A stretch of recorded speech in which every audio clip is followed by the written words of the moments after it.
चक्षुरुन्मिलितं येन तस्मै श्रीगुरवे नमः। अखण्डमण्डलाकारं व्याप्तं येन चराचरं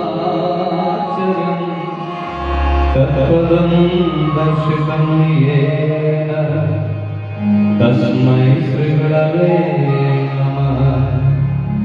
आराध्य भगवान् ब्रजेश तनयो तद्धाम श्री वृंदावनम् रम्यकाचिदुपासना ब्रजवधूवर्गेण या कल्पिता शास्त्रं भागवतं प्रमाणमहं प्रेमपुमारको श्रीचैतन्य महाप्रभोर्मतमिदं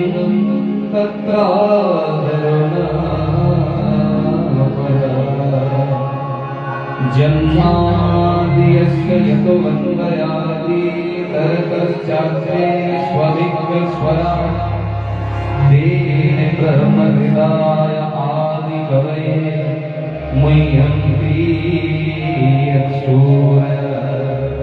तेजोमयि मृगान् यथा विनिमयो यत्र त्रिसर्गो त्रिषा धाम्ना स्वेन सदा निरस्तकुहकं सत्यं परं धीमहि धर्मप्रोज्झितकैतवोऽत्र परमो निर्मत्सराणां शरणाम्। वेद्यं बाष्पवमत्र वस्तु शिवदं तापत्रयोन्मूलनम्। श्रीमद्भागवते महामुनिकृते किं वा परेश्वर सद्योरिदवरुद्धते यत्र कृतिभिः शुश्रूषुभिस्तत्क्षणा निगमकल्पतरोर्गलितफलं सुखमुखादमृतकलसंयुतम् पिबत भागवतं रसमालयम्। मुहुरहरसिका भुवि भावुका हर नाम हरनामैव केवलं कलो नस्त्यैव नस्त्यैव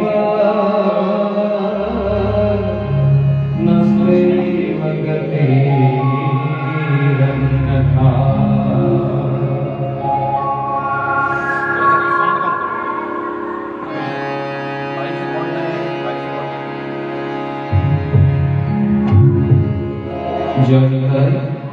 जय श्री गौरहरि, जय जय श्री राधेश्याम। समवेत समस्त गौर गोविंद चरणानुरागी भक्तवृंদের চরণে আমি এবং আমার সম্প্রদায়ের অনন্ত কোটি দণ্ডবত প্রণত। আজ বড় পূর্ণ তিথি। একদিকে বৈশাখ মাস আরম্ভ, যেটাকে আমরা ধর্মপ্রাণ যারা মানুষ তারা সকলে একটু বিশেষ নিয়ম কানুনে থাকার চেষ্টা করি। তারপরে আমাদের আজ বৎসরের প্রথম দিন পয়লা বৈশাখ। অনেক অনেক অভিনন্দন, সকলকে শুভেচ্ছা বার্তা রইল। সর্বপ্রথম সমস্ত বিঘ্ন নাশ করবার জন্য একটু দিব্য ভগবানের নাম সংকীর্তন, তারপর যথারীতি ভাগবত শ্রবণ করার আমরা চেষ্টা করব।